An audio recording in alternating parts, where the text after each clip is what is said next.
दशरथ ने श्री राम के राज तिलक की धूमधाम से तैयारियां आरंभ कर दी। सभी तीर्थ स्थलों का जल कलश स्थापना के लिए मंगाया गया था। सभी विधि विधान शास्त्रीय विधि से किए जा रहे थे। अयोध्या को ध्वज, पताका, तोरण और कलशों से सजाया गया। राजमहल के घोड़े, रथ और हाथी किसी महाराजा की तरह सजाए गए। राम के अभिषेक की बात सुनकर सारे अयोध्यावासी खुशी से भर गए थे।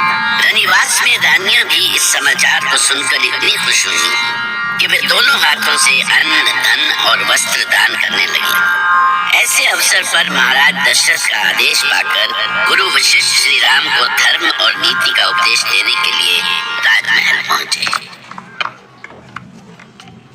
प्रणाम गुरुदेव। कल्याण हो राम, तुम्हारा सदा कल्याण हो। गुरुदेव को सीता का भी प्रणाम स्वीकार हो। आयुष्मती भव पुत्री, सदा सुहागन रहो। गुरुदेव, भला आपको कष्ट करने की क्या आवश्यकता थी? आप एक बार आदेश देते, मैं स्वयं चला आता। ये तो तुम्हारा बड़प्पन है राम। तुम्हारे गुण, शील और स्वभाव की ही चर्चा आज हर ओर हो रही है, पर मैं आज किसी विशेष काम से यहाँ तुम्हारे पास आया हूँ। गुरुदेव, मैं कुछ समझी नहीं। अब श्री राम को कुछ दिनों के लिए संयम का जीवन जीना होगा। ऐसा क्यों गुरुदेव? इसलिए कि महाराज दशरथ की आज्ञा से शीघ्र ही आपका राज्याभिषेक किया जाना तय हुआ है और एक राजा के लिए तपस्वी का जीवन जीना बहुत आवश्यक है। मैं जानता हूँ गुरुदेव, एक राजा और एक तपस्वी के जीवन में कोई भेद नहीं होता, पर क्या केवल मेरा ही राज्याभिषेक हो रहा है? ऐसी बात क्यों पूछ रहे हो राम? राज्याभिषेक तो किसी एक कुमार का ही होता है। किसी भी राज्य का राजा भी कोई एक ही हो सकता है। गुरुदेव, यदि आप क्षमा करें तो मैं एक बात कहूँ। बोलो राम, क्या कहना चाहते हो? गुरुदेव, मैं अयोध्या का युवराज पद स्वीकार नहीं करना चाहता। ये तुम क्या कह रहे हो राम? ऐसा विचार भी क्यों आया तुम्हारे मन में? मैं सच कह रहा हूँ गुरुदेव, मैंने जीवन में कोई भी कार्य अकेले नहीं किया। बचपन से लेकर विवाह तक सभी कार्य हम चारों भाइयों ने साथ साथ किए हैं। गुरुदेव, विश्वामित्र के साथ भी लक्ष्मण मेरे साथ था, और आज इस बात की सूचना पाकर कि मेरे अकेले का राज्याभिषेक होने जा रहा है, मैं बहुत बड़े धर्म संकट में पड़ गया हूँ गुरुदेव। तुम्हारा ये धर्म संकट मैं समझ नहीं पा रहा हूँ राम। इसमें ना समझने जैसी क्या बात है गुरुदेव? जब हमने आज तक आपस में कोई भेद नहीं किया, तो क्या आज मेरे लिए ये उचित है कि मैं अकेले ही अयोध्या के राज सिंहासन पर बैठूं? क्या ये दूसरे भाइयों के साथ अन्याय नहीं होगा?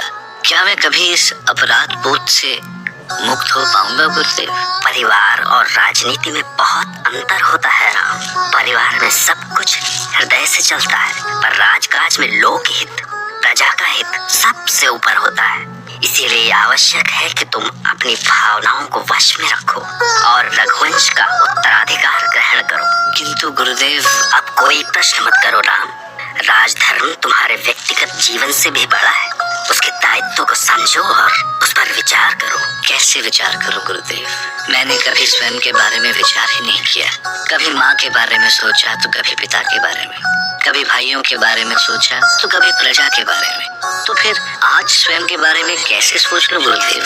कैसे? राम योग्य तो थे ही, भाइयों में सबसे बड़े होने के नाते सिंहासन के सच्चे अधिकारी भी थे, पर फिर भी उन्होंने गुरु को अपने प्रश्नों से निरुत्तर कर दिया। ऐसे में गुरु के पास बस एक ही रास्ता बचा था। अब मन में कोई शंका मत लाओ राम। ये एक महान दायित्व है राम, और इस दायित्व का रघुवंश के पूर्वजों की तरह कुशलता पूर्वक निर्वाह करो। किंतु गुरुदेव, भैया भरत और शत्रुघ्न तो मामा श्री के यहाँ हैं। जब वो लौट कर ये बात सुनेंगे तो क्या कहेंगे? वो प्रसन्न होंगे पुत्री, बहुत प्रसन्न होंगे। वो राम से इतना प्रेम करते हैं, और फिर बड़े भाई होने के नाते ये राम का अधिकार भी है। पर गुरुदेव, राम और बेटी सीता, बहुत ध्यान से सुनो। आज मैं तुम दोनों को एक रहस्य की बात बता रहा हूँ। क्या गुरुदेव? कुछ बातें धरती से नहीं, स्वर्ग से संचालित होती हैं, जिसे विधि का विधान कहते हैं। तुम दोनों साधारण मनुष्य नहीं हो। भरत, लक्ष्मण और शत्रुघ्न, ये तीनों तुम दोनों की सहायता के लिए भेजे गए हैं। हाँ राम, विधि ने ही उन्हें यहाँ तुम्हारे साथ भेजा है। इसीलिए कि प्रभु तुमसे कोई विशेष कार्य कराना चाहते हैं। यह विधि का विधान है, विधि का सम्मान करो और उसके इस विधान को उसकी इच्छा के अनुरूप संपन्न करो, जिससे तीनों लोकों में देवता, ब्राह्मण और साधु संत सब सुख पूर्वक रह सके। जैसी आज्ञा गुरुदेव। यदि प्रभु की यही इच्छा है तो ऐसा ही होगा। राम के हाँ करते ही महाराज दशरथ खिल उठे। उनके आदेश पर अयोध्या के राजमहल को पुष्प लताओं से, दीप मालाओं से सजाया जा रहा था। लोग भरत और शत्रुघ्न के आने की प्रतीक्षा कर रहे थे, जिससे कि वो भी राज्याभिषेक के भव्य उत्सव को देख सके। हर ओर खुशियां मचल रही थी, पर इस अवसर पर भी एक लोक ऐसा था जो बिल्कुल ही प्रसन्न नहीं था, जो भविष्य की कल्पना से दुख में डूबा था, और वो देवलोक था।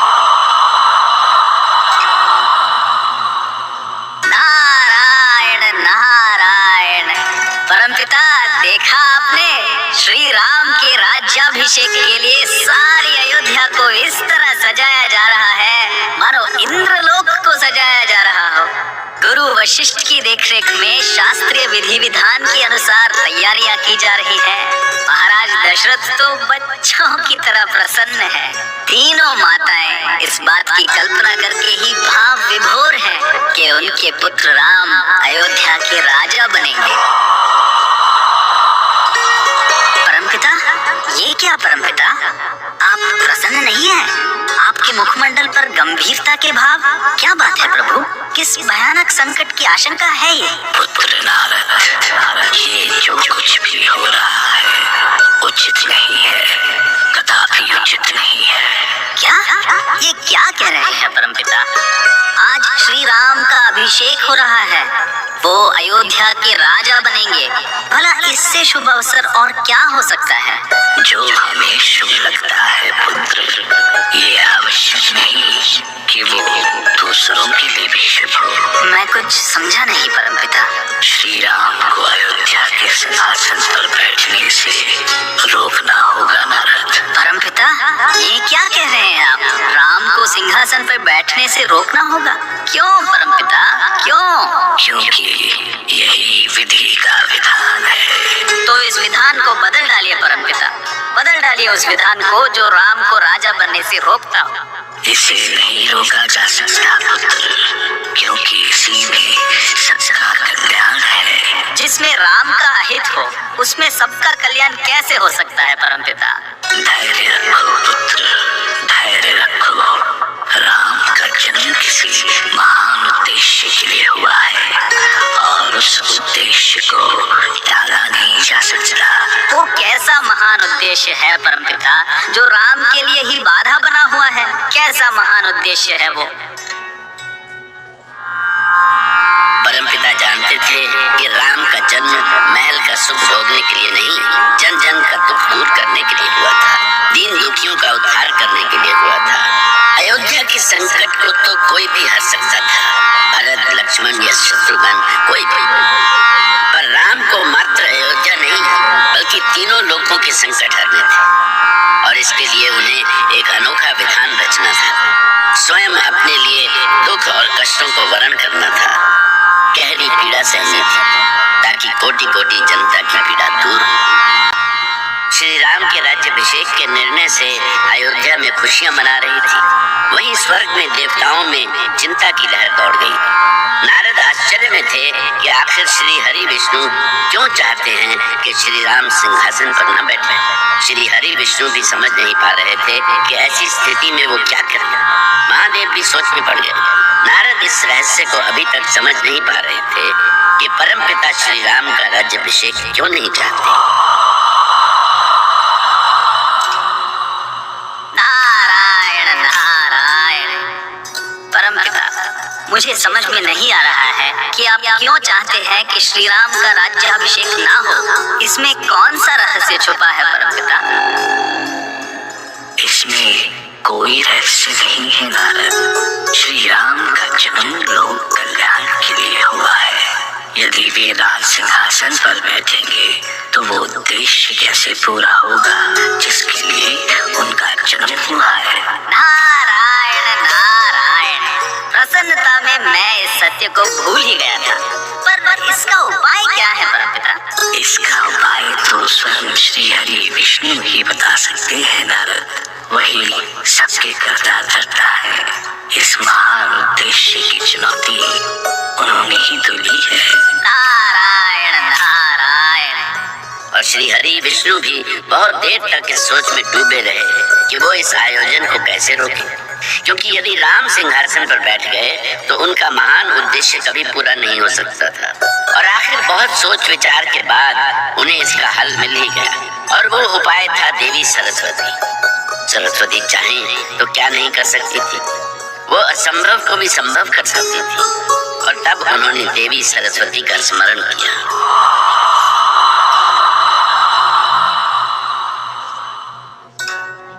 देवी सरस्वती, हम लोगों की यही चिंता है कि श्री राम का राज्याभिषेक नहीं हो, चाहे जैसे भी हो वो वन जाए, क्योंकि वन में ही सारी मानवता और स्वर्ग के उद्देश्य की पूर्ति होना संभव है। मैं जानती हूँ श्री हरि, पर इसके लिए मैं क्या कर सकती हूँ? आपके चाहने भर से ही देवताओं की इच्छा भी पूरी होगी देवी, और धरती लोक का कल्याण भी होगा।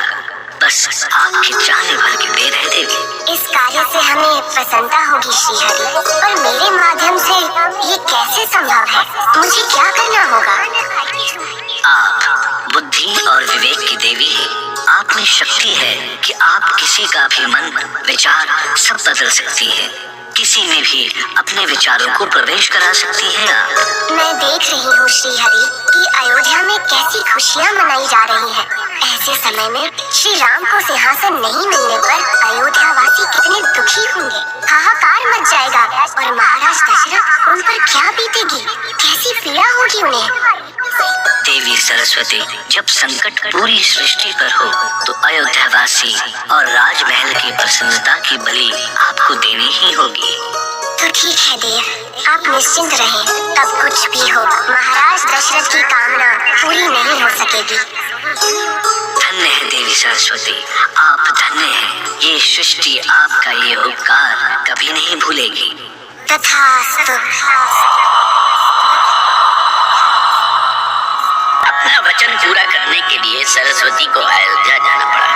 अयोध्या में उनका एक ही लक्ष्य था, महारानी कैकेयी की मुंह लगी दासी मंथरा, जिसे वो अपने विवाह के समय ही अपने मायके से लाई थी। उस समय अयोध्या में मंगल गीत गाए जा रहे थे, सभी खुशी से झूम रहे थे। दिव्य आभा से युक्त देवी सरस्वती सीधे मंथरा के सामने प्रकट हुई, और वो भी एक भविष्य वक्ता के रूप में।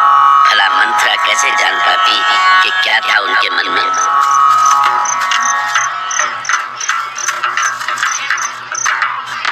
अरे बहन, ये अयोध्या में क्या होने वाला है कि जो लोग इतनी प्रसन्नता से नाच गा रहे हैं? अयोध्या में नहीं आई है क्या तू? अरे मूर्ख, ये भी नहीं जानती कि अयोध्या में श्री राम का राज्याभिषेक होने वाला है। हाँ, वैसे है कौन तू, कहाँ से आई है? नहीं तो त्रिकालदर्शी दिव्य लोचना, मैं भविष्य वक्ता हूँ और तुझे ये बताने आई हूँ कि ये जो अयोध्या में खुशियाँ देख रही है वो सब क्षणिक है। सब कुछ नष्ट होने वाला है, पल भर में भस्म हो जाने वाली है ये सारी खुशियाँ। सब कुछ नष्ट होने वाला? ये क्या कह रही है तू? क्षमा करो देवी, आप तो त्रिकालदर्शी हैं, आपको तो सब कुछ दिखता है, कुछ मुझे भी तो दिखाइए। सबसे पहले तो मैं तुम्हारा भविष्य देख रही हूँ। उस राम के सिंहासन पर बैठते ही तुम्हें घसीटकर राजमहल से बाहर निकाल दिया जाएगा। तुम भीख मांगने के योग्य भी नहीं रहोगे। नहीं, ऐसा नहीं हो सकता, ऐसा कभी नहीं हो सकता। हमारे श्री राम तो ऐसा ही होगा मंथरा। मंथरा, मेरा नाम कैसे जानती है तुम? मैं सब कुछ जानती हूँ। मगर मैं कैसे मान लूं कि जो कुछ आप कह रही हैं वो सब सच है? कुछ ऐसा बताइए जिससे आप पर विश्वास हो, कोई ऐसी बात जो केवल मैं और महारानी कैकेयी ही जानते हो। मूर्ख है तू मेरी परीक्षा ले रही है। त्रिकालदर्शी दिव्य लोचना की परीक्षा ले रही है तू। ठीक है, यदि परीक्षा लेना ही चाहती है तो सुन। महारानी कैकेयी को महाराज दशरथ ने देवासुर संग्राम में कुछ वर दिए थे और तुम्हारी महारानी ने अभी तक वो वर नहीं मांगे हैं। जाकर पूछ लो उनसे। ये तो महारानी भूल ही गई थी। बहुत साल पहले एक बार उन्होंने मुझे बताया था कि अब याद आ रहा है। क्षमा करें देवी, क्षमा करें। आपको पहचानने में भूल हुई। आप तो सचमुच त्रिकालदर्शिनी हैं। आपको भूतकाल की सभी बातें पता हैं। देवी, इसका अर्थ है कि आपको भविष्य भी दिख रहा है। हाँ मंथरा, मैं पूरी अयोध्या का भविष्य देख रही हूँ। श्री राम और कौशल्या का सम्मान देख रही हूँ और देख रही हूँ कैकेयी का घोर अपमान। मुझे साफ दिखाई दे रहा है कि भरत अयोध्या का राजमहल छोड़कर जा रहा है। कैकेयी आंसू बहा रही है। बचाना है तो बचा लो मंथरा, बचा लो उन्हें। इनसे प्रिय तुम्हारा और कौन हो सकता है? जाओ जाओ, बचा लो उन्हें मंथरा, जाओ। जो भी प्रपंच कर सकती हो करो, क्योंकि अगर तुम आज चूकी तो तुम्हारे पास पछताने के लिए भी समय नहीं होगा। बचा लो मंथरा, बचा लो उन्हें। ऐसा नहीं हो सकता। ऐसा कभी भी नहीं हो सकता। ऐसा ही होगा मंथरा, ऐसा ही होगा। अब अयोध्या का भविष्य तुम्हारे हाथ में है। बचाना है तो बचा लो। मैं तो चली मंथरा, पर ध्यान रखो, ये फैसला तुम्हें ही करना है कि इस डूबती नाव में स्वयं भी डूबना चाहोगी या उसे बचाने के लिए हाथ पैर मारोगी। मारो मंथरा, जितने हाथ पैर मार सकती हो मारो। मगर मैं अकेली तो। तुम इस घोर अनर्थ को रोक सकती हो मंथरा। जाओ, रोक लो उन्हें। अरे, ये कहाँ गई? ये तो सचमुच अंतर ध्यान हो गई। मंथरा, अब तुझी को किसी तरह श्री राम को सिंहासन पर बैठने से रोकना होगा, नहीं तो अनर्थ हो जाएगा। अनर्थ हो जाएगा। अनर्थ हो जाएगा। हाँ हाँ, मंथरा अपने जीते जी कैकेयी का बाल भी बांका नहीं होने देगी। ये अनर्थ कभी नहीं होने देगी, चाहे उसे अपने प्राणों की बलि ही क्यों न चढ़ानी पड़े।